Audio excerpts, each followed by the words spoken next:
चलिए भाई, एजेंसी की कौन सी क्लास नंबर है, जल्दी से बताओ कौन सी क्लास नंबर है।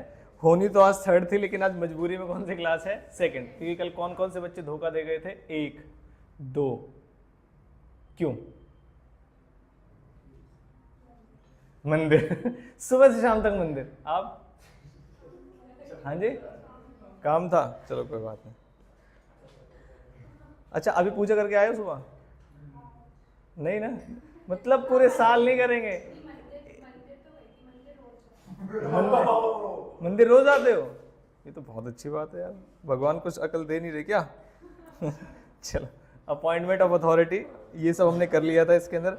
हाँ जी, कैसे कैसे अथॉरिटी बनती है, कैसे कैसे एजेंसी बनती है, मैंने कहा हमने ये सब कुछ कर लिया था, लेकिन मैंने जो आपको होमवर्क में दिया था वो क्या था, जरा जल्दी से बताओ। Duties and obligations of agent, और उसके अधिकार आज पढ़ेंगे हम, है ना। सारे एग्जांपल्स आपको बताऊंगा कैसे कैसे होना चाहिए। तो पहली पॉइंट से शुरू करते हैं हम। ठीक, सबसे पहला पॉइंट क्या, हम क्या पढ़ रहे हैं, कितनी पार्टीज होती हैं इसमें, 3। पहला कौन, प्रिंसिपल, दूसरा कौन, एजेंट, तीसरा कौन, थर्ड पार्टी। ठीक है, तो हम किसकी ड्यूटीज पढ़ रहे हैं, अगर तुम एजेंट बन गए हो तो आपकी क्या ड्यूटीज है। तो सबसे पहला पॉइंट क्या है, ड्यूटी टू फॉलो इंस्ट्रक्शन और कस्टम्स। क्या मतलब है इसका, जरा एग्जांपल से समझेंगे। पहले हम किसकी ड्यूटीज पढ़ रहे हैं, जल्दी से बताइए। एजेंट की। आप अपने नोट्स में भी इन एग्जांपल्स को लिख सकते हैं, ड्यूटीज ऑफ एजेंट।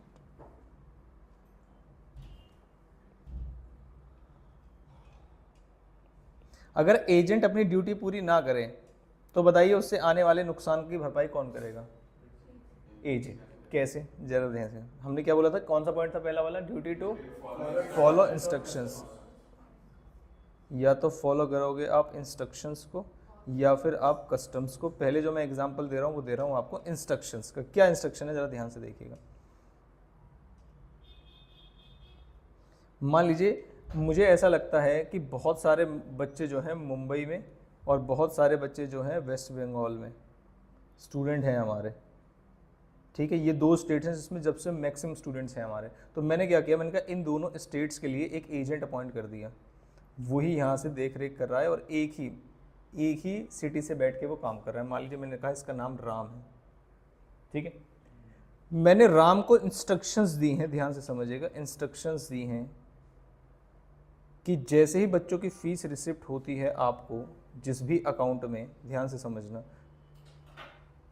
तो जो जो पैसा आपको मिलता जाएगा आप उसे मेरे सेविंग बैंक अकाउंट में ट्रांसफर करते रहेंगे। किसमें, सेविंग बैंक अकाउंट में। अब मुझे बताओ क्या सेविंग बैंक अकाउंट में इंटरेस्ट मिलता है या नहीं मिलता, सेविंग बैंक मिलता है। तो मान लीजिए मैंने कहा कि राम ने 2 लाख रुपए अपने ही अकाउंट में रखे हुए थे या कैश में रखे हुए थे अपने पास, और जैसी मैंने इंस्ट्रक्शंस दी थी उसको कि पैसे को बैंक में डाल देना, तो मान लीजिए मैंने कहा कि सेविंग बैंक का जो रेट चल रहा है वो चल रहा है 7%, और मैंने कहा 2 महीने तक उसने अपने पास रखा, तो मल्टीप्लाइड बाय 2 डिवाइड बाय 12। बताओ जरा मुझे कितनी अमाउंट ऐसी है जो मेरी इंस्ट्रक्शंस को ना फॉलो करने से राम ने मुझे लॉस करा दी, इंटरेस्ट मिलेगा आपको। बताइए 2 लाख का 7% कितना होता है, 14,000, और 14,000 को 2 महीने से डिवाइड कर दें तो मतलब 2 महीने का निकाल दें, 2,333 रुपये का मुझे क्या हो गया, नुकसान हो गया। इसे मैं बोलूँगा लॉस ऑफ इंटरेस्ट, क्योंकि उसने इंस्ट्रक्शन, देखो उसने सामान बिकवाया, सेल कराया, सब कुछ उसने किया, लेकिन ये भी तो मेरी इंस्ट्रक्शन थी कि सेल प्रोसीड्स कहाँ पर आएंगे। तो मैंने उससे बोला कि भाई सेल प्रोसीड्स मेरे बैंक अकाउंट में चले जाने चाहिए। क्या मेरी बात समझ ली? उसने बैंक अकाउंट में डाले नहीं, कैश में रख लिए अपने पास, तो 2 और बाद में मुझे कैश ला के दे रहा है, तो उसने मेरा क्या नुकसान किया है? Answer is yes. क्या नॉर्मल कोर्स ऑफ डीलिंग में नुकसान किया है? नहीं, वो तो जो उसने काम किया था वो कर दिया, लेकिन मेरी जब इंस्ट्रक्शन है तो वो तो भाई आपको फॉलो करनी पड़ेगी। क्या मेरी बात समझ में आती है? ये है पहला पॉइंट, ठीक। दूसरा पॉइंट क्या है, ये कौन सा वाला एग्जाम्पल था, इंस्ट्रक्शंस वाला। अब मुझे कौन सा एग्जाम्पल देना है बताइए, कस्टम्स वाला।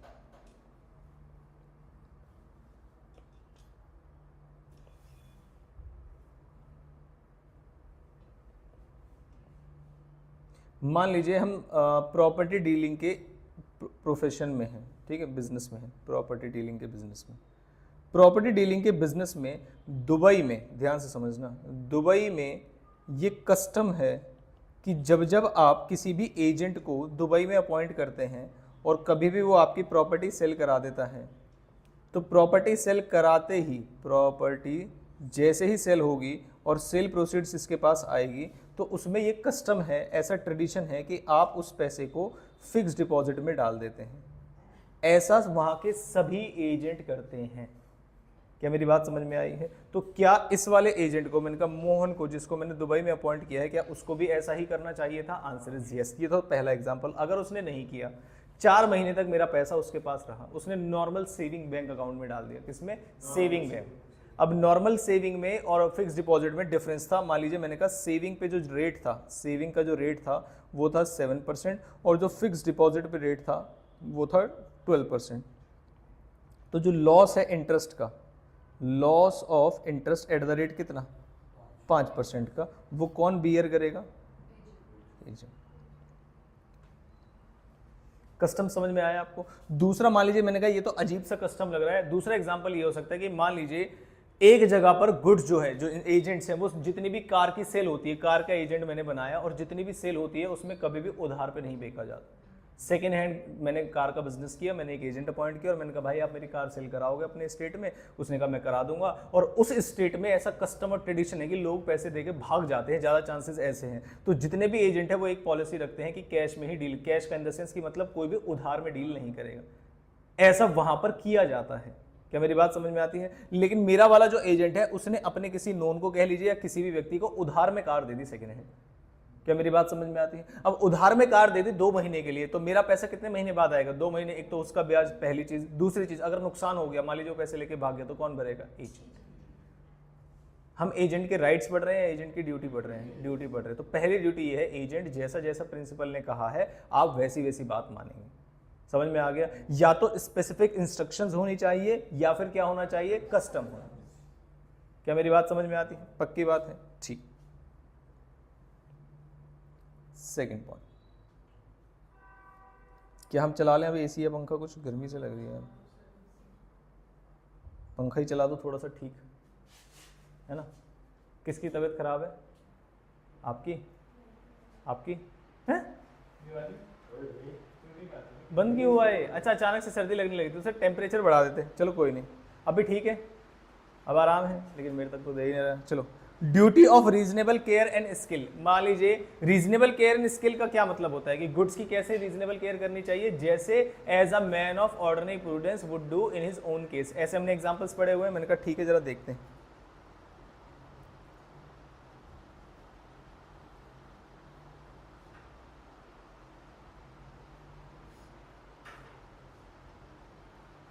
मान लीजिए मैंने कार लेट आउट करने का बिजनेस किया है, ध्यान से देखिएगा, ठीक है? क्या करने का? Car let out. Let out का मतलब क्या होता है?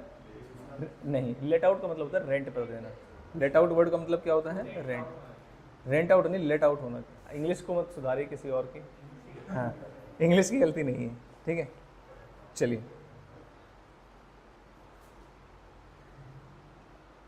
अब मैंने मान लीजिए ये काम दिया सलमान खान को, तो सलमान खान मेरा क्या हुआ बताइए फटाफट से? एजेंट। क्या मेरी बात समझ में आती? एक ऐसी प्रथा होती है कि इतने 1000 किलोमीटर कार चलने के बाद आपको उसकी सर्विस करा लेनी चाहिए। अब वो 5000 हो सकता है, किसी में 4000, किसी में 2000, किसी में 1000, किसी में 6000, कुछ भी हो सकता है। मान लीजिए सलमान खान क्या करता है, लोगों को मेरी कार रेंट पे देता है, उनसे पैसे लेता है और बस, और 2 साल हो गए हैं ऐसे ऐसे। तो मुझे यहाँ से मनी तो रिसीव हो रही है, वो मुझे रेंट तो दे रहा है वापस, लेकिन प्रॉब्लम क्या आ रही है? उसने कोई सर्विस नहीं करवाई अभी तक। कह रहा मेरी कार नहीं है, छोड़ो, जब तक चल रही है, जब बंद हो जाएगी तब ओनर को वापस कर देंगे। तो एक दिन क्या हुआ, इसके इंजन में डिफॉल्ट आ गया। मेरी बात समझ में आती है? अब मैंने तो कोई स्पेसिफिक इंस्ट्रक्शन नहीं दी थी कि कितने 1000 किलोमीटर के बाद आपको करा लेनी चाहिए, लेकिन क्या आपको लगता है कि अगर ये सलमान खान की खुद की कार नहीं होती, खुद की कार होती, तो क्या वो कराता? सर्विस कराता। 2 साल से आपने सर्विस नहीं कराई, अचानक से इंजन डिफॉल्ट हो गया, तो सवाल ये आया कौन बियर करेगा बताइए? एजेंट विल बी रिस्पॉन्सिबल, कि अब वो इंजन को ठीक कराएगा और अगर नहीं हो सकता तो फिर पैसे देगा। मेरी बात समझ में आती है? ये कौन सा वाला पॉइंट है बताइए? सेकंड वाला। सेकंड का मतलब रीजनेबल केयर एंड स्किल करनी है आपको। मैंने कहा ठीक है। फिर आते हैं तीसरे पॉइंट पे। तीसरा पॉइंट क्या है? केयर एंड स्किल एक में ही कवर होता है, अलग नहीं है। केयर भी और स्किल भी एक में ही है, ठीक है। उसके बाद next third point, duty to render what, proper accounts. Duty to render proper accounts का मतलब क्या है, जरा ध्यान से देखिएगा। मान लीजिए मैंने कहा कि मैं सोच रहा हूँ एक एजेंट अपॉइंट कर लूँ, जैसे बच्चे वगैरह मैसेज करते हैं ना तो बड़ी परेशानी आती है, और तो मैंने कहा एक काम करो, मैंने एक एजेंट अपॉइंट कर लिया। एजेंट का मतलब जिसकी इंग्लिश अच्छी होनी चाहिए। बताओ आप में से किसकी अच्छी इंग्लिश है?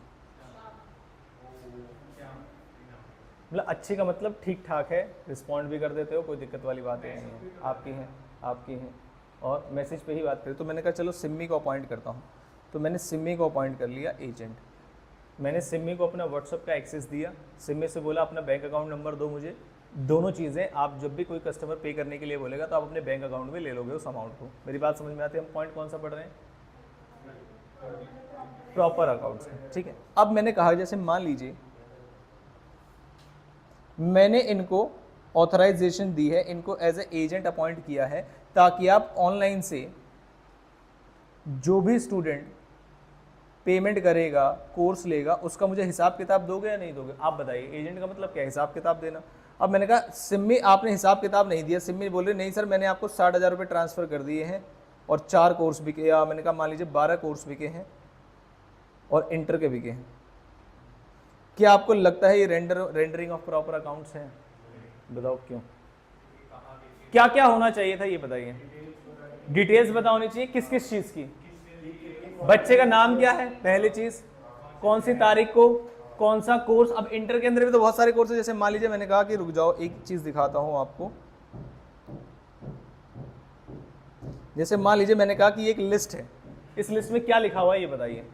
सबसे पहले नेम बच्चे का, उसके बाद कोर्स, उसके बाद सब्जेक्ट, और उसके बाद अमाउंट, और उसके बाद डेट। क्या आपको लगता है इतनी इंफॉर्मेशन की मुझे जरूरत पड़ेगी तो ही हिसाब किताब प्रॉपर माना जाएगा? या फिर मैं ये बोल दूं इतनी अमाउंट है, इतने बच्चों से आए हैं और इंटरमीडिएट के हैं, क्या इससे काम चलेगा? क्या है? तो ऐसे आप एक लिस्ट बना के देंगे कि कितने बच्चे हैं और क्या कोर्स है और क्या डेट है। क्या मेरी बात समझ में आती है? ठीक। इसे क्या बोलते हैं? Duty to render. अगर मैं बोलूं कार सेल का कोई एग्जाम्पल हो तो उसमें क्या बताएंगे आप? कौन सी कार बिकी, किस ओनर को बिकी, क्या ये भी मुझे पता होना चाहिए? यस, क्योंकि आरसी ट्रांसफर एजेंट के नाम से दूसरे व्यक्ति के नाम पे नहीं होगी, मेरे नाम से किसी दूसरे व्यक्ति के नाम पे होगी। तो मुझे पता चलना चाहिए कि आप कार, जैसे मान लीजिए मेरे पास ऑफर आया कि सलमान खान मेरी कार खरीदना चाहता है, बताइए जरा मुझे कार देनी चाहिए या नहीं देनी चाहिए? बताओ क्यों? क्योंकि कल को उड़ा देगा कार तो किसके नाम लगेगा? जैसे मान लीजिए मैंने कहा कि एक एक्स्ट्रा बाइक है मेरे पास पल्सर, मैं सोच रहा हूँ उसे सेल कर दूं, लेकिन सेल इसलिए नहीं कर रहा हूं मैं कि जिसके पास भी जाए कल को किसी को उड़ा दे तो किसके नाम लगेगा? मेरे। तो उसके लिए क्या होता है? RC transfer. क्या होता है उसके लिए? RC transfer. फिर मैं सोच रहा हूँ झंझटबाजी में रहने, तो मैंने ऐसी पड़ी हुई धूल खा रही है, आपको किसी को चलानी हो बता देना, ले लेना। क्या मेरी बात समझ में आती है? लेकिन मैं किसी को ऐसे दूंगा क्यों नहीं बताइए? वो घूमेंगे फिर ऐसे करके। मैंने कहा सेल नहीं कर रहा, मैं कह रहा मैंने कहा ले लो यार, ऐसे ही चलाओ, तुम अपना पेट्रोल डलवाओ, चलाओ बस, कोई दिक्कत वाली बात नहीं है, कहीं भी चलाओ, आसपास ही चला लेना, बाहर मत जाना। अभी आसपास ही स्टंट मार रहे हैं, मान लीजिए पॉकेट में पुलिस वाले ने पकड़ लिया, तो सबसे पहले पता कौन किसको बुलाया जाता है? जिसकी आरसी, जिसके नाम पे आरसी। क्या मेरी बात समझ में आती है? ठीक। तो पहला ये वाला पॉइंट समझ में आया कि अगर कार का सेल हो या कुछ भी सेल हो, कि आपके पास कस्टमर की इंफॉर्मेशन होनी चाहिए। Answer is yes. और अगर किसी बिजनेस की आप ट्रांजैक्शन की बात करें तो जिसको आप गुड्स बेच रहे हैं, क्या उस कस्टमर का जीएसटी नंबर भी देंगे मुझे? Answer is yes. मेरी बात समझ में आती है? इसको बोलते हैं duty to render what, proper account. 3 duties मैंने आपको बता दी, देखो सिंपल सिंपल। पहला फॉलो द इंस्ट्रक्शंस, या तो इंस्ट्रक्शंस जैसा कह रहे हैं या फिर कस्टम जैसा कह रहे हैं। दूसरा duty to reasonable care and skill. Reasonable care का मतलब समझा दे मैंने आपको। तीसरा point duty to render proper accounts, जैसा हिसाब किताब है आपको बताना पड़ेगा। ठीक है, नेक्स्ट क्या है? क्या कम्युनिकेट कराना चाहते हो? मैंने कहा अभी समझाता हूं, देखो जरा ध्यान से।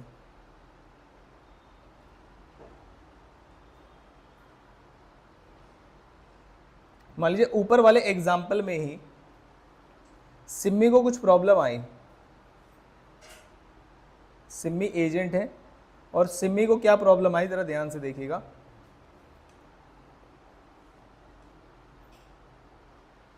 सिम्मी ने कहा सर बैंक अकाउंट में कुछ ग्लिच है।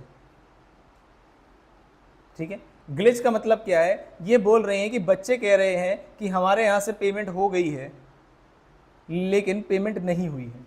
ऐसा कुछ ग्लिच आ रहा है, ऐसा मान के चलिए। मतलब वो कह रहे हैं पेमेंट हो गई है और हमारे यहाँ पे पेमेंट शो नहीं हो रही है। जो आपने अकाउंट नंबर मुझे दिया था, मान लीजिए मेरा ही अकाउंट नंबर चल रहा है, हो सकता है उसके बैंक सर्वर में कुछ एरर है।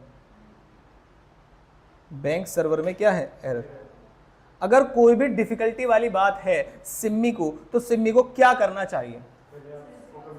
किससे कम्युनिकेट करना चाहिए? मुझसे। तो कभी भी अगर मान लीजिए अनफोर्सीन सर्कमस्टांसेस आते हैं तो एजेंट को ये सोल अथॉरिटी नहीं होती कि आप कुछ भी कर लीजिए। पहली रिस्पॉन्सिबिलिटी होती है कि आप किससे कम्युनिकेट कीजिए? एजेंट। अगर प्रिंसिपल से कम्युनिकेट नहीं हो पा रहा है कम्युनिकेशन, तब जाके आप अपने हिसाब से काम करेंगे। जैसे मान लीजिए सिम्मी ने कहा कि मेरे वाला जो उन्होंने बैंक अकाउंट मैंने इनको दिया था उसमें अकाउंट नंबर काम नहीं कर रहा है। 3 दिन तक मान लीजिए सिम्मी ने मुझे ट्राई करने की, कॉन्टैक्ट करने की कोशिश की, लेकिन मेरे से कॉन्टैक्ट नहीं हो पाया, तो सिम्मी ने अपना अकाउंट नंबर दे दिया कि तब तक पेमेंट इसमें आ जाएगी। और फिर उस अकाउंट से अगर कहीं पैसे चले जाते हैं तो क्या मैं रिस्पॉन्सिबल रहूंगा? हाँ, क्योंकि सिम्मी ने तो मुझे कोशिश की थी। लेकिन अगर बोलो पहले इंस्टेंस पे ही सिम्मी ने मुझसे बात ही नहीं की कि सर कोई दूसरा अकाउंट नंबर दे दो, और उसने अपना अकाउंट नंबर दे दिया, उनके अकाउंट में बैंक ने कुछ फ्रीज कर दिया, कुछ प्रॉब्लम आ रही, तो बताइए मुझे होने वाले नुकसान की भरपाई कौन करेगा? इसलिए बोलते हैं कभी भी कोई अनफोर्सीन सर्कमस्टांस आते हैं, it is the duty of the agent to communicate with the principal for further instruction कि क्या करना है। अगर नहीं हो पा रहा है तो आप अपने ओन अकाउंट पे एक्शन लेंगे। क्या मेरी बात समझ में आती है? ठीक। मैंने कहा मान लीजिए सिम्मी ने अपने अकाउंट में पैसे लिए, मेरा अकाउंट जब ठीक हो गया, उसने अकाउंट नंबर वहां पे चेंज करा दिया और जो भी पैसे आए थे वो मुझे दे दिए, तो मुझे कोई प्रॉब्लम होगी क्या उससे? नहीं। लेकिन जब प्रॉब्लम होगी तो एजेंट लायबल होगा। इसलिए एजेंट को बता रहे हैं कि भाई कभी भी कोई गड़बड़ आए तो आप किससे कम्युनिकेट कर लीजिए? प्रिंसिपल से। नेक्स्ट पॉइंट क्या है? Duty not to deal on his own account. का मतलब क्या होता है? अपने नाम पर। ओन अकाउंट का मतलब क्या होता है? अपने नाम, अपनी तरफ से आप कुछ भी डीलिंग नहीं करेंगे। किसके बिहाफ पे करेंगे? प्रिंसिपल। और अगर आप अपने अकाउंट पे, ओन अकाउंट पे डील करते हैं तो इसका मतलब रिस्पॉन्सिबल भी कौन होगा? क्या मेरी बात समझ में आती है? पक्की बात है? ठीक। जैसे फॉर एग्जाम्पल, कौन सा पॉइंट नंबर है ये? 4 तो हमने पढ़ लिया। एग्जाम्पल है किस चीज का? ओन अकाउंट में। Not to deal on own account. देखो जरा ध्यान से, इसका मतलब क्या है?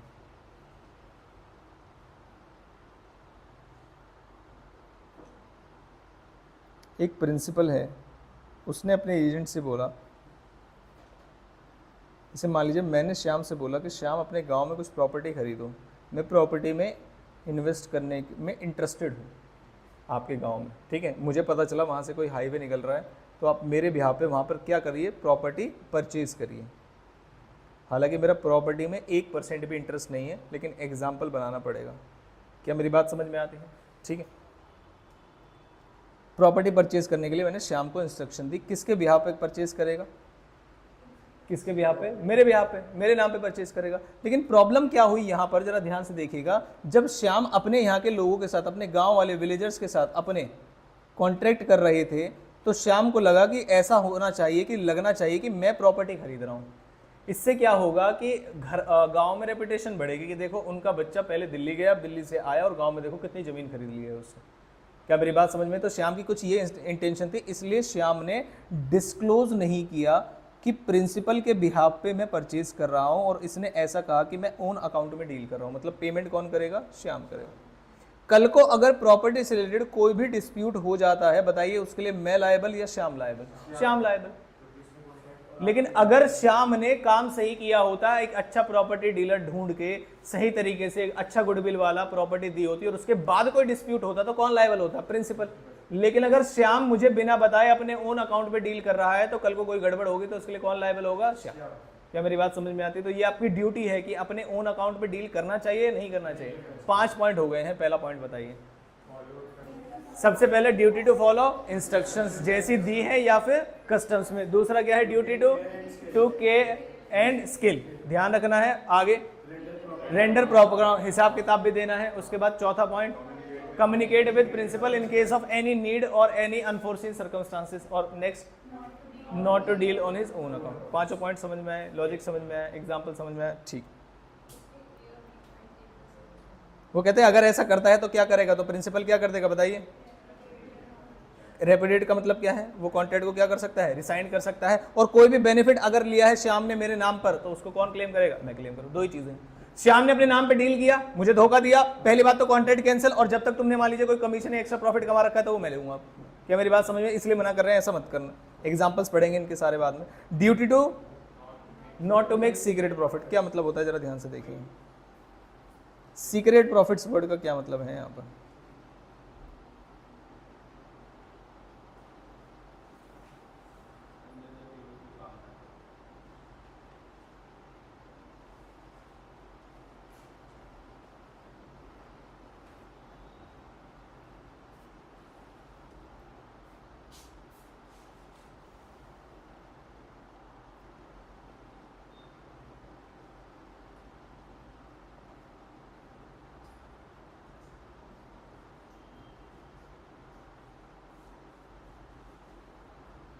जैसे सीक्रेट प्रॉफिट का क्या मतलब है जरा ध्यान से देखिएगा। श्याम को अपने ब्रदर की प्रॉपर्टी बिकवानी थी गांव में, और ये मेरे एजेंट हैं, और ये मेरे क्या है? ये मेरे क्या है? एजेंट। ये श्याम के ब्रदर हैं।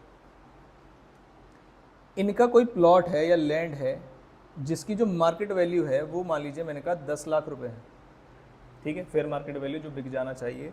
तो श्याम ने क्या किया, पहले इससे परचेज किया ये प्लॉट। कितने में बिकवाना चाहिए था इसको? 10 लाख में, लेकिन इसने मुझे बिकवा दिया इसे 12 लाख रुपए में। क्या मेरी बात समझ में आई? श्याम ने इससे कहा कि भाई 1 लाख तेरे और 1 लाख मेरे। क्या श्याम ने कोई सीक्रेट प्रॉफिट अर्न किया है? यस। ये जो सीक्रेट प्रॉफिट है इसका अधिकार किसका होगा? मेरा। और जो तुमने लॉस करवाया है मेरा, उसका भी अधिकार किसका होगा? मेरा। इसका मतलब श्याम से मैं 2 बातें मांगूंगा। पहली चीज, जो तुमने मेरा नुकसान करवाया, और जो तुमने मेरा सीक्रेट प्रॉफिट अर्न किया वो भी क्या हो जाएगा? मेरा हो जाएगा। क्या मेरी बात समझ में आती है? पक्की बात? ठीक।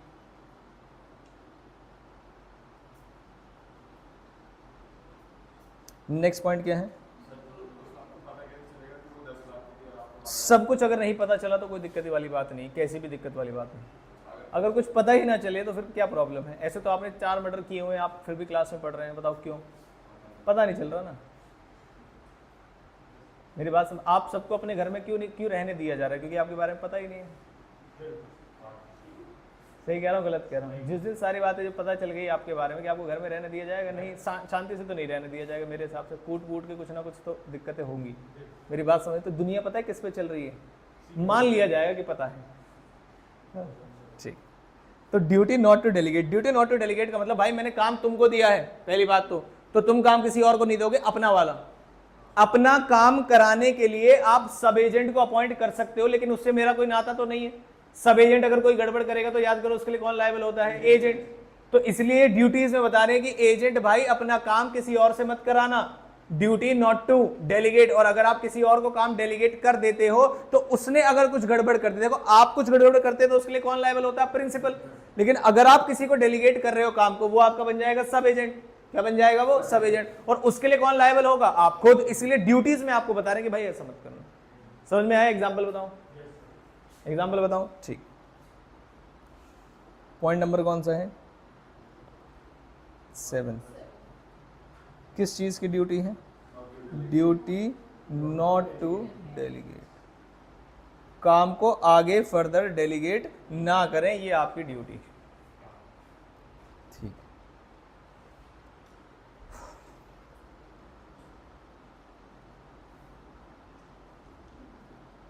मैंने याद करो एक एग्जाम्पल दिया था आपको आर्यन वाला, याद है? बताओ क्या एग्जाम्पल था आर्यन वाला? फोन वाला। हाँ, आर्यन ने ये काम जो है, आपकी जो शॉप पे वो लड़का काम करता है उसका क्या नाम है? हाँ जी, विमलेश। हाँ, विमलेश को ये काम दे दिया उसने। विमलेश इनकी शॉप पे काम करता है और आर्यन को लगता है कि ये भी इस ड्यूटी को अच्छी तरह से निभाएगा। मैं अगर आर्यन को काम दूं, सुनो, अब ऐसा मत समझना कि मैंने काम पहले सर से लिया था, नहीं, मेरा काम था। पुराना वाला एग्जाम्पल भूल जाओ, मेरा काम था, मैंने किसको दिया?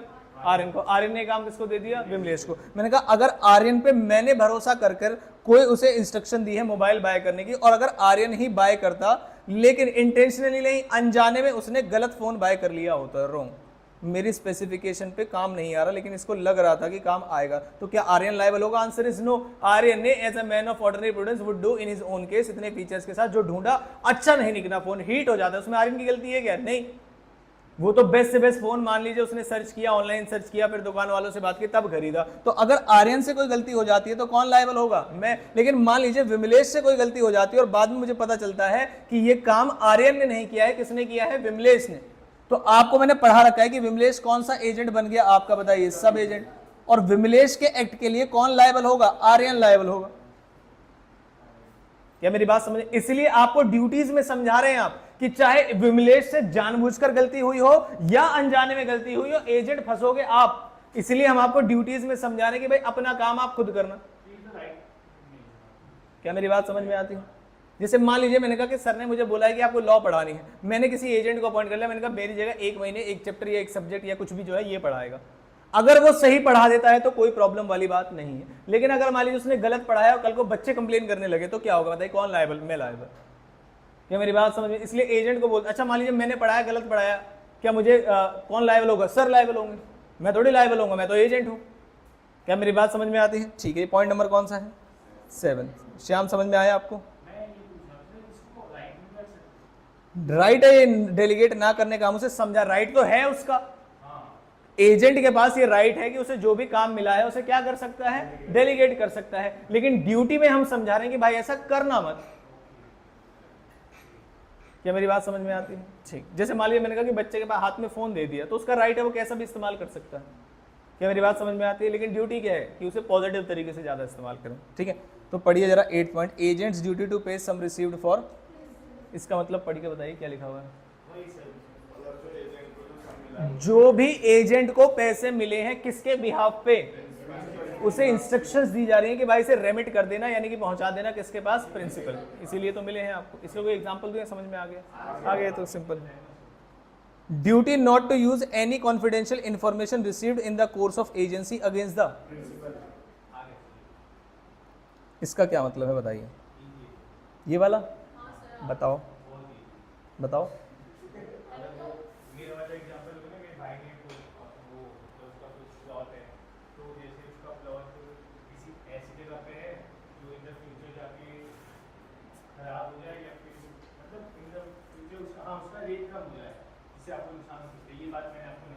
नहीं नहीं, आप बताइए।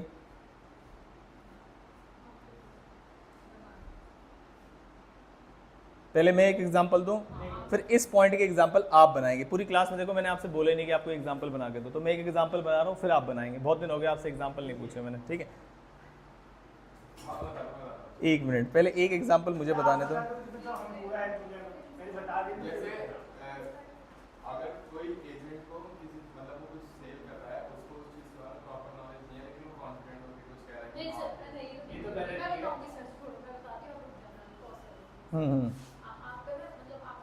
किसी का शोरूम है और उसमें एजेंट रखा हुआ है, जब भी आप एजेंसी बनाते हो तो कुछ बातें ऐसी होती है जो प्रिंसिपल एजेंट को बताता है, कुछ मतलब उनकी बिजनेस रिलेटेड बातें, वो बातें एजेंट ने थर्ड पार्टी के मतलब प्रिंसिपल के अगेंस्ट यूज कर ली कि जैसे ये माल डिफेक्टिव है, बट उसे बताया, उसे थर्ड पार्टी को बता दे, तो कुछ बातें कॉन्फिडेंशियल थी जो उन्हें बता दी, या फिर वो ज्यादा रेट में ये तो प्रिंसिपल के थ्रू हो गया ना सर।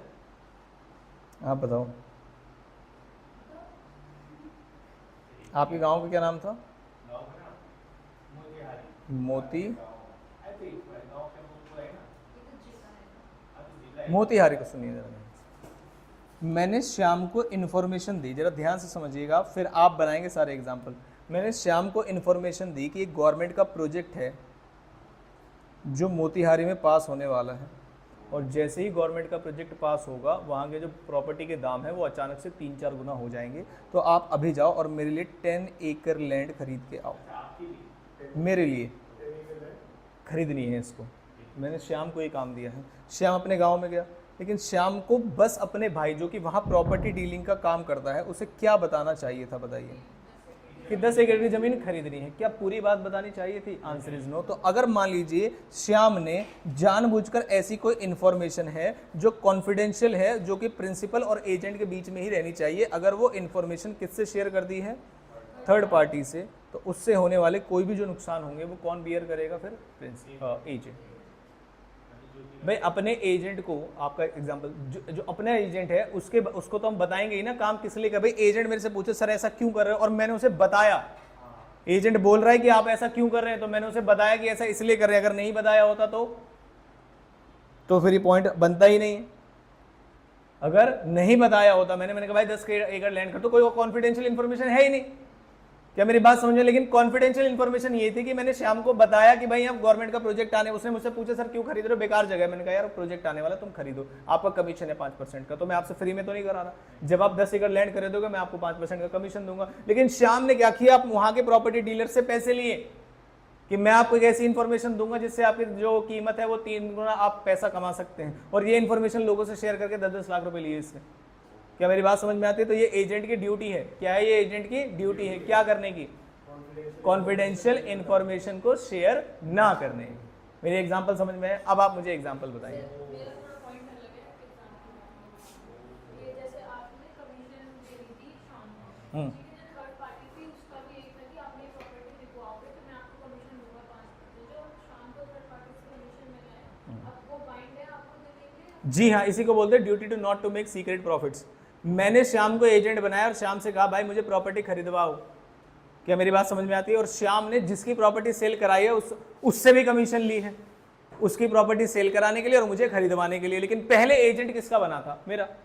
मैंने आपको अथॉरिटी दी, मैंने आपको पैसे दिए, मैंने आपको ये चेक साइन करने की मान लीजिए अनुमति दी कि आप मेरे यहां से चेक दे सकते हो किसी को। ये सब काम क्यों दिया? क्योंकि आपको मुझे प्रॉपर्टी खरीद के देनी है। इसी during the intercourse of business में यहां पर अगर मान लीजिए आपको सामने वाली पार्टी कोई पैसा दे रही है सेम काम करने की, उसका प्लॉट बिकवाना और मुझे प्लॉट खरीदवाना, क्या एक ही बात है? Answer is yes. मैंने आपको अपना एजेंट बना के भेजा था, मैंने आपको अथॉरिटी दी थी, उस अथॉरिटी का इस्तेमाल करके आपने किसी और से कमीशन ली, और मान लीजिए श्याम ने 1 लाख रुपए इस प्रोसेस में ले लिए, तो श्याम की ये प्रॉपर रिस्पॉन्सिबिलिटी बनती है कि मुझे डिस्क्लोज करे कि सर इस ट्रांजेक्शन में मेरा एक कमीशन है 1 लाख रुपए का। अगर प्रिंसिपल को लगता है हाँ भाई तुम्हारी मेहनत है आप ले लो तो कोई दिक्कत वाली बात नहीं है। लेकिन अगर प्रिंसिपल को ऐसा लगता है कि ना इसने तो मेरी प्रॉपर्टी का, मेरी अथॉरिटी का गलत इस्तेमाल करके ये किया, मुझे बताया नहीं है, तो इसका मतलब क्या ये प्रॉफिट किसका होगा? सर मैं क्या कहता हूं, जैसे मैंने पहले बताया था कि अगर वो प्रिंसिपल से कुछ छुपा रहा है, हाँ, जैसे कोई भी सीक्रेट चीज छुपा रहा है, तो उसे कौन सा क्या कहेगा उसकी कोई प्रिंसिपल से सीक्रेट चीज छुपा रहा है, इसका मतलब होता है कि आपको वहां पर क्या कैसा काम करना है, as a man of ordinary prudence would do in his own case. मतलब आपको ड्यू केयर दिखानी है वहां पर। क्या मेरी बात समझ? आपको कोई बात छुपानी नहीं है जिससे प्रिंसिपल को नुकसान हो जाए। तो फिर तो ये वो वाला पॉइंट हो गया कि सीक्रेट प्रॉफिट वाला। ये सीक्रेट प्रॉफिट नहीं है इसमें कहीं से भी। आपने बोला ना कि शाम का 10 लाख रुपए, देखो सीक्रेट प्रॉफिट का मतलब जैसे मैंने श्याम वाला एग्जांपल दिया ना कि दूसरे का बिकवा रहा है और मेरे को खरीदवा रहा है, इसमें कोई कॉन्फिडेंशियल इंफॉर्मेशन तो नहीं है। छोटी सी बात मुझसे छुपाई कि भाई इस काम को करने के मुझे वो लोग पैसे भी दे रहे हैं। जैसे मान लीजिए मैंने कहा मेरी बाइक सेल कराओ, तो मैं आपको इसके मान लीजिए 1000 रुपये कमीशन दूंगा। मैंने आपको अधिकार दिया, सामने वाली पार्टी आपसे कह रही है यार कोई बाइक दिलवा, बहुत दिन हो गए, और मैं 500 रुपये आपसे लूँगा। क्या मेरी बात समझ में? अगर आप मुझे बता देते हो कि सर इस पोजीशन का इस्तेमाल करके हम इतने पैसे कमाने वाले, और मैं उस बात से ओके रहता हूँ उस समय पर, तो मैं बाद में आपसे क्लेम नहीं कर सकता। जैसे रेंट के केस में ऐसा होता है, जो एजेंट होता है ना, एजेंट जो किराए कमरे पे चढ़वाता है, वो मकान मालिक से भी पैसे लेता है और उससे लेकिन ये बात हमें पहले से क्लियर होती है, इसकी किसी को परेशानी नहीं होती। क्या मेरी बात समझ में आती है? ठीक, हाँ अच्छी बात है। लेकिन अगर किसी की प्रॉपर्टी का मान लीजिए उसने कहा कि आप मेरी प्रॉपर्टी को रेंट पे उठवाइए, मैं आपको एजेंट रख रहा हूँ, और वो बात, कानून तो यही है कि अगर वो बात आपका जो एजेंट है आपको बता नहीं रहा कि आपके रेंटर से भी वो पैसा ले रहा है, तो फिर आप उससे रिकवर कर सकते हैं। क्या मेरी बात समझ में आती है? लेकिन ये नॉर्मल कोर्स और कस्टम्स में ऐसा है कि वो दोनों पार्टीज से लेता है, तो आप ऐसा बोल ही नहीं सकते कि प्रिंसिपल को पता ही नहीं था। सबको पता है, आपको भी पता है, आपको भी पता है, आपको भी पता है कि जो भी किराए पे कमरे चढ़वाते हैं वो किराएदार जो रेंट पे आया है उससे भी पैसे लेते हैं, और जो मकान मालिक है उससे भी, सबको पता है। इसे बोलते हैं कस्टम्स, यूसेज और ट्रेड। ठीक है, ये पॉइंट नंबर कौन सा था? 8 बताओ जरा भाई आप लोग। हाँ, पॉइंट नंबर 9 थे। 8 कौन सा था? सारे पैसे जो मिल गए हैं वो आपको दे देने हैं। जी बताइए।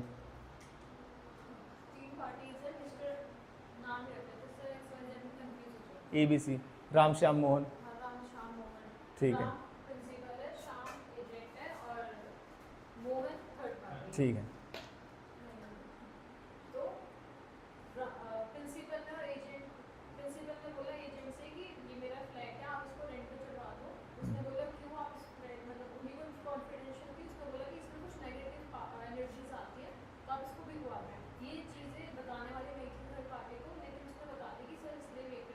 कानून उसमें बिलीव नहीं करता, बस प्रॉब्लम ये है। हाँ ये भी आप कोर्ट के पास जाके बोलोगे ना इसमें तो भूत आते हैं रात को, जज मारेगा। और हाँ ऐसा होता है, लेकिन कानून में नहीं मानते ना इस चीज़ का, सबूत भी नहीं चाहिए। बताओ बताओ जल्दी से। हाँ जैसे ऐसा यही तीन जैसे बोले तीन पार्टी थे, राम था, मोहन और जो मोहन था उसको साइड लेना था, लेकिन उस एरिया में मतलब बहुत टाइम से चोरी चकारी कुछ ज़्यादा हो रही थी, तो वो एजेंट ने बताया नहीं थर्ड पार्टी को कि इस एरिया में भी चोरी बहुत ज़्यादा हो रही है। तो सही बात है, एजेंट तो सही काम कर रहा है, कैसे? एजेंट तो सही काम कर। मैंने कहा भाई प्रॉपर्टी बिकवा दो, उसने कहा it is the responsibility of the consumer. तो कंज्यूमर तो उस एरिया में नहीं रह रहा ना, तो उसे कैसे पता चलेगा? विजिट करना पड़ेगा उसको आके, तो सर वो विजिट करेगा चोरी चकारी या पुलिस में कंप्लेन करो। तो तब भी मैं बताता हूँ आपको, देखो और क्या बात है। वैसे आ सकता है, इसमें आ सकता है। अब देखो और कहाँ हो सकता है। मान लीजिए मैंने किसी से कहा कि मैंने कहा भाई साहब क्या नाम है, ये प्लॉट बिकवाओ मेरा। मैंने कहा अगले महीने मेरी शादी है, प्लॉट चाहिए मुझे, बिकवाना है, उसमें पैसे लगेंगे। अभी कौन सा महीना चल रहा है, अगर सितंबर में। मान लीजिए मैंने कहा 10 सितंबर को मेरी शादी है, मुझे अचानक से पैसे चाहिए। अचानक से रिश्ते ऐसे ही होते हैं भाई, चट मंगनी क्या बोलते हैं उसको, क्या मेरी बात समझ में है? मैंने कहा मंगनी नहीं करनी, वो टूट जाती है, पट करना है सीधा, मतलब ब्याह करना है सीधा 10 तारीख को, ठीक है। तो मैंने कहा 10 तारीख को शादी है, ये बात मैंने श्याम को बताई। मैंने कहा श्याम जो लैंड तुमने अभी खरीदवाई थी ना, इसे बिकवाओ यार जल्दी, घर बिकवाओ हमारा, जो भी हमने किराए पे चढ़ाने के लिए लिया है उससे कुछ पैसे आएंगे तभी शादी होगी, वरना पैसे बचे ही नहीं। क्या मेरी बात समझ? सारा तो रेंट में चला जाता है यहाँ पर, खुद भी किडनी विडनी भी देनी पड़ जाती है। तो श्याम से कहा, मैंने कहा भाई तुम इस फ्लैट को सेल कराओ मेरे। इसने ये बात जाए कस्टमर को बता दी, कह रहे भाई साहब उन्हें अर्जेंट में पैसे चाहिए, ध्यान रखना, और अगर तोल मोल कर रहे हैं ना ढंग से, उसे तो अर्जेंट में चाहिए, वो तो कम में भी लेगा। मान लीजिए 50 लाख की प्रॉपर्टी कह रहे हो तो 40 में भी देगा भाई, अगर अर्जेंट हैंड टू हैंड पैसे देने। तो पहले उससे ये बोलना कि क्या नाम है, आधे पैसे अभी दूंगा आधे बाद में दूंगा, नहीं मानेगा। ये बोलना कम पैसे दूंगा आपको, एक बार में लेने हैं तो। क्या मेरी बात समझ? उसे अर्जेंट में पैसे चाहिए। तो ये बात क्या श्याम को थर्ड पार्टी को बतानी चाहिए थी? Answer is no. Here the agent is using confidential information given by the principal to agent to third party. क्या मेरी बात समझ में आती है? इससे मुझे नुकसान भी हो रहा है कि हाँ, जब सामने वाली पार्टी को पता होता है कि भाई इसे अर्जेंट में पैसे चाहिए, तो हर कोई मजबूरी का फायदा तो उठाता ही उठाता है।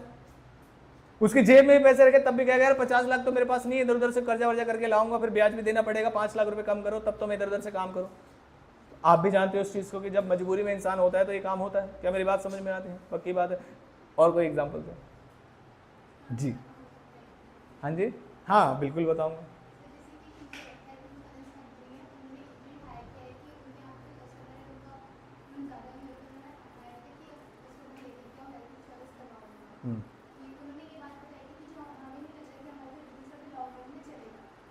हेल्थ इंश्योरेंस में बिजनेस नहीं चलेगा? एक सेकेंड दोबारा बताओ। हेल्थ इंश्योरेंस नहीं, नॉर्मल इंश्योरेंस करा रहे होगे आप लॉस के खिलाफ। ये है ना, हेल्थ बिजनेस की हेल्थ थोड़ी होती है। हाँ, कंपनी का नॉर्मल बिजनेस इंश्योरेंस करा रहे हो आप, ठीक।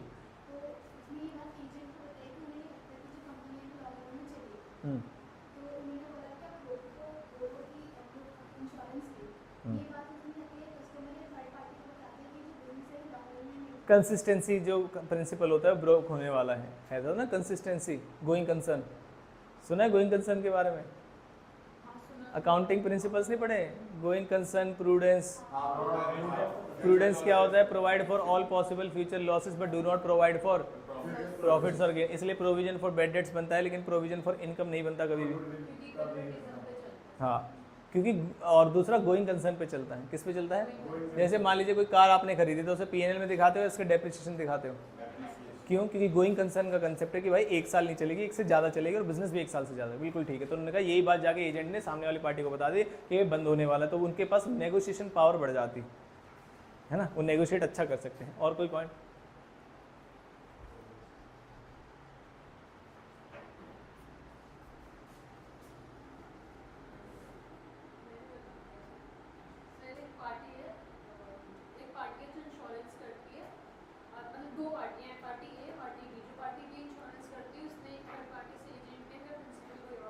प्रिंसिपल एजेंट के बीच में बात थी कि आप इंश्योरेंस करो, और जो भी हम इंश्योरेंस प्रीमियम मिलता है इसको ज़्यादा रेट, मतलब कि ये जो प्रीमियम मिला है इसका इंश्योरेंस करा के कहीं और से हमें ज़्यादा पैसे मिलेंगे। तो ये क्या मतलब पार्टी इंश्योरेंस करा के ज़्यादा पैसे मिलेंगे। तो ये बात एजेंट ने ज़्यादा पैसे क्यों मिलेंगे? सर होता है ना सबके अलग अलग पॉलिसीज होते हैं कि आप इतना प्रीमियम दोगे तो आपको इतना ठीक है। मिलेगा। तो फिर ये बातें थर्ड पार्टी को बताती कि हम आपके अमाउंट को यूज़ करके कहीं से ज़्यादा इंश्योरेंस तो उनका पैसा कहाँ भी कहीं भी इस्तेमाल हो रहा है, इससे तो उन्हें कोई लेन देना नहीं होना चाहिए। पर चलो उसने कहा कि उसके बाद नेगोशिएशन पावर आ गई, तो आप वो क्या करना चाह रहे हैं थर्ड पार्टी?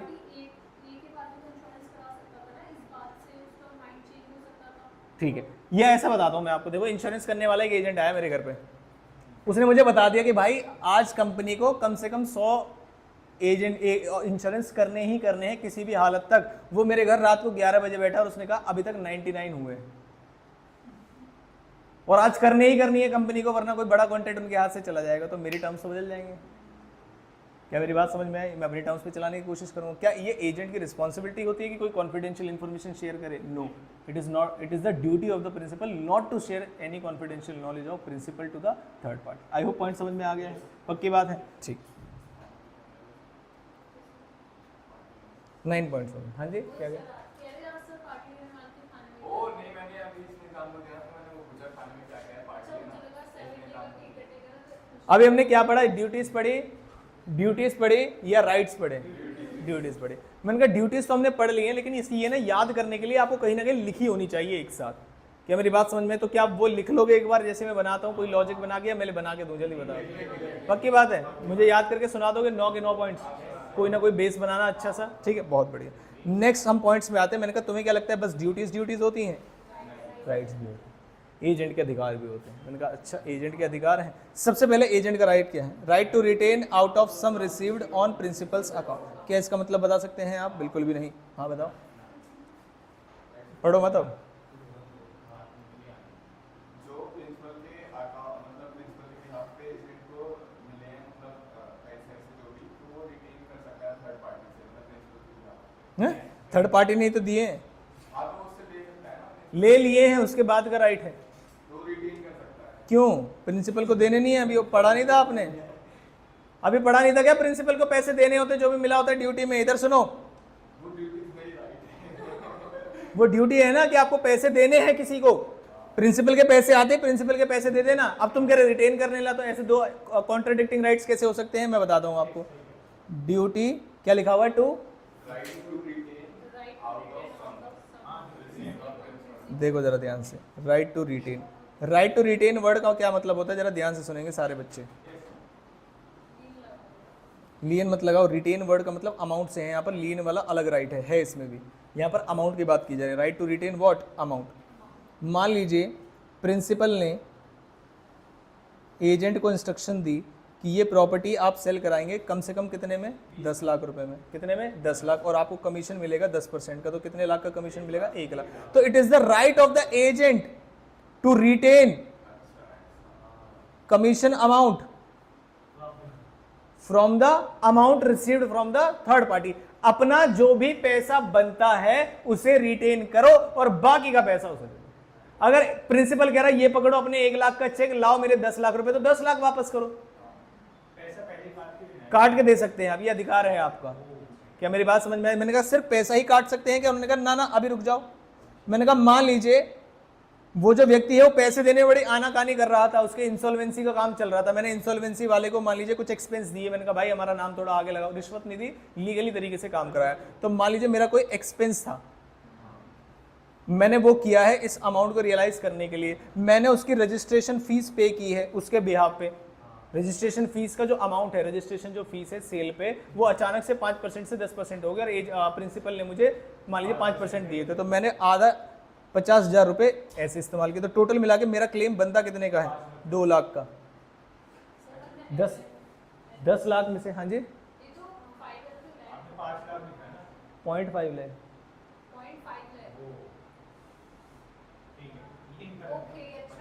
अरे गवारो नालायको, शट अप।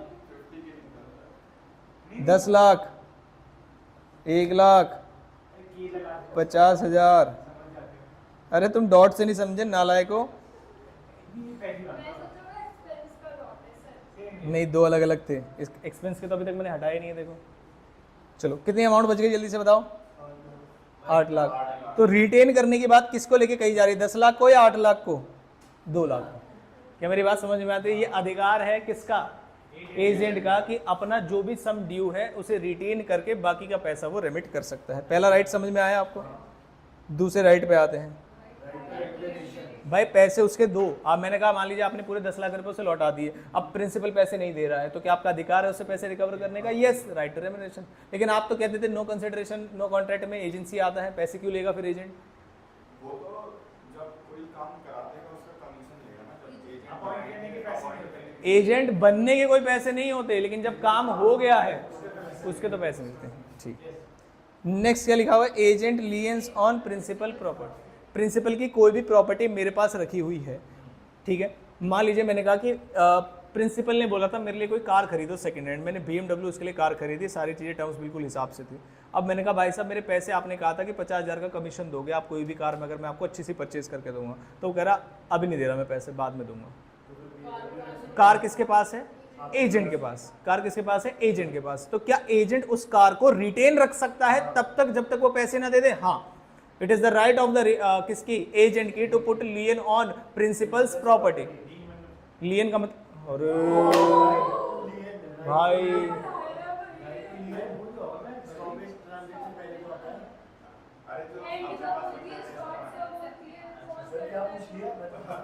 खिड़की खोलो भाई, मैं जा रहा हूं मुझे जाना पड़ेगा। अरे लियन जब अपना सामान है, जब अपने पास रख लेते हैं उसे लियन बोलते हैं। रास्ते में सामान चला जाता है उसे रोक लेते हैं, उसे स्टॉपेज इन ट्रांजिट बोलते हैं। जहां से लियन खत्म होता है वहां से स्टॉपेज इन ट्रांजिट शुरू होता है। ओके ओके ओके, नालायक। Agent's lien on principal property. और कोई लियन पता है, लियन पता है? ओके, 3 राइट हो गए। पहला राइट क्या है, जो पैसा आएगा उसमें से अपना पैसा काट के दे दो। मैंने कहा पैसा नहीं आया, कोई प्रॉपर्टी आई, पैसा नहीं आया कोई प्रॉपर्टी, तो क्या प्रॉपर्टी काट दूं? मैंने कहा गाड़ी के आगे वाली 2 सीट काट दी मैंने कहा जब भाई जब आ जाएगा तब ले जाना। मैंने कहा गाड़ी का इंजन निकाल दिया मैंने कहा धक्का मार के ले जा चल। क्या मेरी बात समझ में आती है? क्या ऐसा कर सकते हैं? क्या नहीं कर सकते? इसका मतलब अगर आपके पास कोई प्रॉपर्टी आई है अदर देन मनी आई है तो उसे रिटेन कर लीजिए जब तक पैसे ना मिल जाए। मनी आई है तो मनी आप काट के दे सकते हैं। क्या मेरी बात से डिडक्ट कर दे सकते हैं जो भी पैसा आपका ड्यू है। नेक्स्ट, राइट ऑफ, कोई भी ऐसा काम मान लीजिए जो आपके एजेंट ने किया था आपको बचाने के लिए और उसका नुकसान हुआ, उसमें नुकसान का मतलब उसने अपने पैसे दिए। नुकसान का मतलब क्या है, उसने अपने पैसे दिए हैं उसमें और उसका कोई नुकसान हो रहा है तो वो आपको पे करना पड़ेगा। क्या मेरी बात समझ में आती है? पक्की बात है। जैसे मान लीजिए मैंने कहा कि आपने अपनी प्रॉपर्टी का टेक केयर बना के भेजा हुआ है मुझे, अचानक से ये घटना हुई थी अभी मान लीजिए कहाँ पर, लक्ष्मी नगर में या कहाँ पर हुई थी वो, जब 2-3 बच्चे मर गए थे वहाँ पर, मुखर्जी नगर में शायद हुई थी, 3 बच्चे लाइब्रेरी में मर गए थे। तो वहीं पर मान लीजिए मेरा भी प्लॉट था एक, या मेरी भी एक क्या नाम है बिल्डिंग थी, वहाँ पे मैंने केयर कर छोड़ रखा है कि भाई आप जाके उसका ध्यान रखना। अब हुआ क्या, बार बार वहाँ पर पुलिस वाले आ जा रहे थे, इंश्योरेंस कंपनी वाले, CBI वाले आके जा रहे थे, चेक कर रहे थे किसका कहाँ पर है, लॉफुल चीज़ें वहाँ पर हो रही थी। और अचानक से उसने बोला कि जिन जिन की अब प्रॉपर्टी इतने से ऊपर है उनको कुछ खर्चा करना पड़ेगा, यहाँ पर वो सीलिंग लगानी पड़ेगी, ऐसे से वो करने पड़ेंगे। जो प्रिंसिपल है वो उस समय पर वहाँ पर मौजूद नहीं था, मेरे एजेंट ने सारा खर्चा किया, 2 लाख रुपए लग गए उसके, वरना वो कहते प्रॉपर्टी को सील कर देंगे। क्या मेरी बात समझ में आती है? तो वो जो 2 लाख रुपए की इंडेमनिफिकेशन है, जो लॉस है, वो कौन बियर करेगा? प्रिंसिपल। और अधिकार किसका है? एजेंट का, प्रिंसिपल से इंडेमनिफाई कराने का। समझ में आया? लिख के बताओ आगे समझ में। ठीक, आज का आखिरी राइट, इन दोनों में फिर डिफरेंस क्या है? गुड फेथ का मतलब किसने किया है?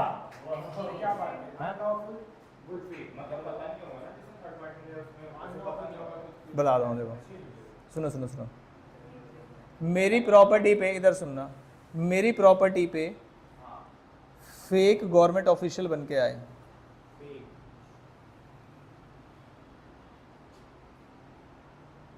उन्होंने मुझे एक फेक रिसिप्ट दिखाई कि आपकी प्रॉपर्टी को खाली करने के ऑर्डर्स हैं। सुनना जरा ध्यान से, उसकी जो रिसिप्ट है उस रिसिप्ट पे गवर्नमेंट की स्टैंप थी। अब गवर्नमेंट की स्टैंप नकली है या असली है, क्या एक नॉर्मल व्यक्ति चेक करने के लिए केपेबल होता है? Answer is no. तो उन्होंने कहा भाई साहब आपको इसका फ़ाइन देना पड़ेगा, और जो फ़ाइन है वो फ़ाइन है 50,000 रुपये। बताइए एजेंट ने ये काम कैसे किया? Good faith. गुड फेथ का मतलब क्या है? उसे पता नहीं था। एक नॉर्मल काम करना और एक ये वाला काम करना जिसमें काम तो गलत है लेकिन उसने किया कैसे है, गुड फेथ, अनजाने में गलती हुई है। तो क्या इस 50,000 के लिए भी ये प्रिंसिपल को लायबल ठहरा सकता है? यस, क्योंकि as a man of ordinary prudence would do in his own case, इस ड्यूटी के तहत उसने काम किया। हाँ, अनलॉफुल, मतलब गलती से कोई और काम कर दिया उसने। हाँ, ये फेक बन गया है। क्या मेरी बात समझ में आती है? पक्की बात है। पैसे दिया है 50,000 रुपये, ये अनलॉफुल नहीं है, लेकिन जो एक्ट है वो अनलॉफुल है। जरूरत नहीं थी इसकी। क्या मेरी बात समझ में? पागल बना दिया गया, ऐसा मान के चलिए उसको। मेरी बात समझ में आती है? टोटल मिला के कितने अधिकार हैं एजेंट के पास? 5 है, 4 है? 5। सबसे पहला अधिकार क्या है? अधिकार। पहली चीज तो ये देखो, अपने पैसे भाई तुम निकलवा सकते हो 2 तरीके से। पैसे आए तो उसे रिटेन कर लो और डिडक्ट कर लो।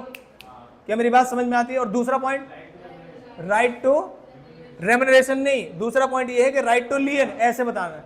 पहले एक तो रिटेन कर सकते हो अमाउंट आपने वाले के लिए, प्रिंसिपल के अकाउंट में रिटेन करके वापस दे सकते हो। दूसरा पॉइंट क्या है? आप लियन लगा सकते हो। मैंने कहा ठीक है मैं लियन लगा सकता हूँ ना, इसका मतलब समझो जरा ध्यान से। मैंने कहा BMW थी, मैंने कहा मैंने ऋषभ के घर पहुंचा दी उसको, मालिक के घर पे। अब मालिक कह रहा मैं पैसे नहीं दे रहा, अभी मैं गया रात को बाहर डांट के इनको लेके आ गया अपने पास। मैंने कहा अब लियन लगाऊंगा, बताइए लगा सकता हूँ क्या? नहीं। लियन का मतलब होता है जब आपके पास lawful position of the goods होता है विद द अथॉरिटी या विद द एक्सेप्टेंस या विद द असेंट या with the permission of principal. तो पहले जो कार कस्टमर के पास से मेरे पास आई थी वो लॉफुली थी, और किसकी असेंट, किसकी परमिशन से थी? प्रिंसिपल के परमिशन। और उसके बाद मैंने ही रख लिया। लेकिन जब वो पहुंच चुकी है प्रिंसिपल के पास और मैं जबरदस्ती अनलॉफुली अपने पास लेके आना चाहता हूं, तो तब मैं रिटेन कर सकता हूं क्या? नो, तब नहीं कर सकता।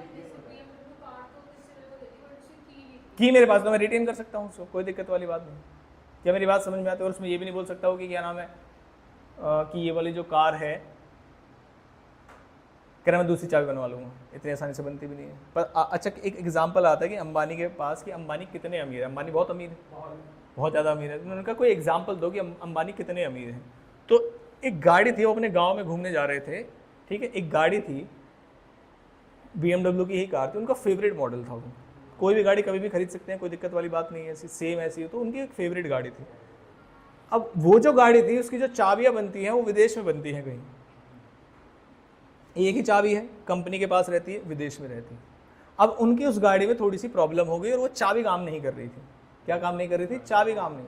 तो सवाल यह है कि अब अंबानी को क्या करना चाहिए था, बताइए? दूसरी गाड़ी फोन करते, आसपास से कैसे भी तुरंत गाड़ी खरीद सकते थे, जो मर्जी गाड़ी खरीद सकते थे आसपास के शोरूम से। हम ये तो नहीं कह रहे ओला उबर करके चले जाओ, इतने पैसे वाले हैं वो। खुद का हेलीकॉप्टर आ सकता था उन्हें वहां से ले जाने के लिए, ऐसा भी है। खुद का प्राइवेट जेट आ सकता था, कुछ भी दिक्कत नहीं थी। तो उन्होंने पैसा कितना है ये देखिए, 7 से 8 लाख रुपए खर्च किए उन्होंने। कितने? 7 से 8 लाख रुपए खर्च किए। जर्मनी से एक बंदा हेलीकॉप्टर में बैठ के कंपनी से चाबी लेके आया 2 घंटे के अंदर। इसे बोलते हैं पैसा। इसके n number of times solution हो सकते थे कि मान लीजिए चाबी अंदर रह गई थी गाड़ी के, ऐसा मान के चलिए, खुल नहीं रही थी, सबसे कोशिश करा रहे नहीं खुल रही, तो क्या करते? दूसरी गाड़ी खरीद लेते हैं। पीछे जो उनके एजेंट चल रहे थे उनकी गाड़ी में आ जाते हैं। उन्होंने कहा ना, इसे कहते हैं पैसा। पता नहीं कितने एग्जैक्ट मुझे अमाउंट नहीं पता कि 10 खर्च हुए, 20 खर्च हुए, क्या है, लेकिन जर्मनी से एक बंदा अपना क्या नाम है हेलीकॉप्टर या पता नहीं क्या प्राइवेट जेट वहाँ से बैठ के आया, सिर्फ क्या देने? चाबी देने। कंपनी से चाबी ली और चाबी देना है कि लो भाई साहब अब चला। हो गया, बहुत समय हो गया। क्या मेरी बात समझ में आती है? ठीक। मैं नहीं था वहाँ पर, मैंने भी सुनी है कहीं से। क्या मेरी बात समझ में आती है? ठीक। तो ये हमारे राइट्स थे और क्या थे? अब आपका होमवर्क ये है कि आप सारे एग्जाम्पल्स पढ़ के आएंगे घर पे, और जैसे जैसे मैंने एग्जाम्पल दिए हैं आपको, वो आपको देखने हैं कि वहाँ से मैच कर रहे हैं या नहीं। और उनके एग्जाम्पल कुछ बिल्स ऑफ एक्सचेंज और चेक से रिलेटेड भी हो सकते हैं, तो ध्यान से पढ़िएगा। और जो डाउट आएगा, हाँ जी, ड्यूटीज और राइट्स पूरे परफेक्ट एक्सप्लेनेशन और प्लस एग्जाम्पल्स मैं आपसे कल पूछूंगा। क्या मेरी बात समझ में आती है? और परसों मतलब कल की जो क्लास होगी वो इसकी आखिरी क्लास होगी, जिसमें हम आप लैंग्वेज भी पढ़ेंगे। इसकी जो लैंग्वेज लिखी है और बिल्कुल सिंपल है, उसमें कोई दिक्कत वाली बात नहीं है। अब हमारे पॉइंट कौन कौन सा आ जाएगा, जल्दी से बताइए। पर्सनली लायबल कब होगा एजेंट थर्ड पार्टी के लिए? हाँ अभी रहता है, बताता हूँ। और नेक्स्ट कौन सा राइट है? राइट ऑफ थर्ड पार्टी और रिवोकेशन ऑफ अथॉरिटी की टर्मिनेट। लेकिन क्या टर्मिनेशन हमने पढ़ लिया है? कंप्लीशन, डेथ, है ना, principal becoming unsound mind, insolvency और एक्सपायरी ऑफ टाइम, बहुत तरीके से। तो ये तो हमने पढ़ ही लिया है। 2 क्लास नहीं लगेगी, एक ही क्लास लगेगी। इसको मैं क्योंकि आपको अभी बता रहा हूँ, मैंने कहा एजेंट इंडिया में है, एजेंट कहां पर है? इंडिया में। प्रिंसिपल है आउटसाइड इंडिया, और मैं डील कर रहा हूं इंडिया में। मैं हूं एजेंट, मैं डील कर रहा हूं इंडिया के अंदर। प्रिंसिपल कहां है? Outside India. इसका मतलब principal can not be sued. उस केस में किसकी लायबिलिटी मानी जाएगी? एजेंट की, और एजेंट को स्यू किया जाएगा। पहला पॉइंट समझ में बिल्कुल सिंपल है, आप पढ़ेंगे इसकी लैंग्वेज। दूसरे पढ़िए, does not disclose the name of the principal और अनडिस्क्लोज प्रिंसिपल। उसने कहा नाम नहीं बताऊंगा अपने प्रिंसिपल का। उसने कहा किसके बिहाफ पे डील कर, किसी के बिहाफ पे डील करो। मैंने कहा नाम बताओ, कह रहा नाम नहीं बताऊंगा। तो हमने कहा मत बता, आ जा, मतलब केस उसके ऊपर करेंगे। क्या मेरी बात समझ में? कितना सिंपल पॉइंट है। तीसरा पॉइंट, नॉन एग्जिस्टेंस और इनकम्पिटेंट प्रिंसिपल। इनकम्पिटेंट प्रिंसिपल का मतलब ये है, जैसे मान के चलिए मैंने कहा विराट कोहली की बेटी है, विराट कोहली की बेटी के नाम पे मुझे कुछ काम करना है, बताइए वो माइनर है या मेजर है? माइनर। मैंने बता दिया उनको, मैंने कहा वैसे विराट कोहली के बेटी के ब्याह पे डील कर रहा हूं, तुम्हें समझ में आया क्या? कह रहे केस करो उस पर। केस कर सकते हैं क्या? क्योंकि वो इनकम्पिटेंट। तो अगर माइनर इनकम्पिटेंट है, अगर माइनर इनकम्पिटेंट है, माइनर का मतलब माइनर देंगे। प्रिंसिपल अगर माइनर है और वो क्या है? इनकम्पिटेंट है, उसके ऊपर केस नहीं किया जा सकता। तो किसके ऊपर केस करेंगे? एजेंट के ऊपर। क्या मेरी बात समझ में आई? 3 पॉइंट हो गए। नेक्स्ट, प्रिटेंडेड एजेंट का मतलब है वो मेरा एजेंट है ही नहीं, जबरदस्ती बन के दिखा रहा था मेरा एजेंट है, मैंने कहा बन ले। इसका मतलब अगर असली होता मैं प्रिंसिपल और वो मेरा एजेंट बन रहा है, अगर असली होता तो उसके एक्ट के लिए कौन लायबल होता? मैं। लेकिन वो प्रिटेंडेड एजेंट है, खुद दिखा रहा है दूसरों को कि मेरा एजेंट है, तो अपने एक्ट के लिए मुझे लायबल ठहरा पाएगा क्या? नहीं। तो किसके ऊपर केस करेंगे? उसी प्रिटेंडेड एजेंट के ऊपर।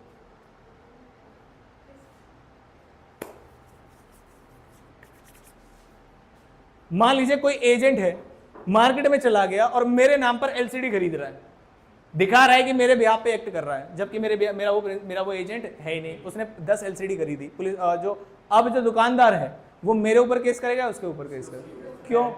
क्योंकि मेरे नाम पे कर रहा है। मैं वहां पर था क्या? नहीं। मैंने बोला क्या? नहीं। मैं चुप रहा क्या? नहीं। मुझे कुछ पता ही नहीं। तो कोई भी लोग मेरे नाम पे बनेगा, आप दे दोगे क्या? नहीं। तो इसका मतलब जिसने ऐसा काम किया है, जो प्रिटेंडेड एजेंट है, वो फंसेगा।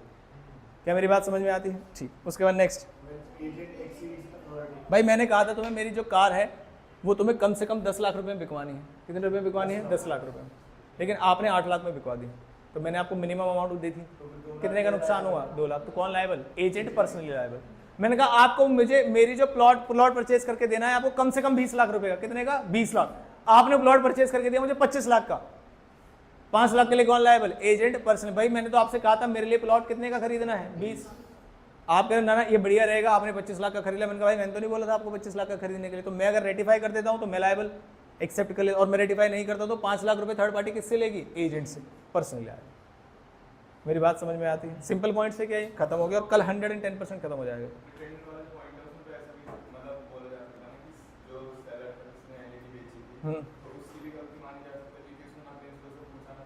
नहीं, एजेंट खरीद रहा है ना, लेकिन मुझसे ले रहा है, सामने से मुझसे ले रहा है, कह रहा मेरे प्रिंसिपल पैसे दे देगा, तो मुझे क्या दिक्कत है? हाँ। क्या मना कर दिया? नहीं, हमारे बीच में तो एजेंसी कॉन्ट्रैक्ट होगा ना।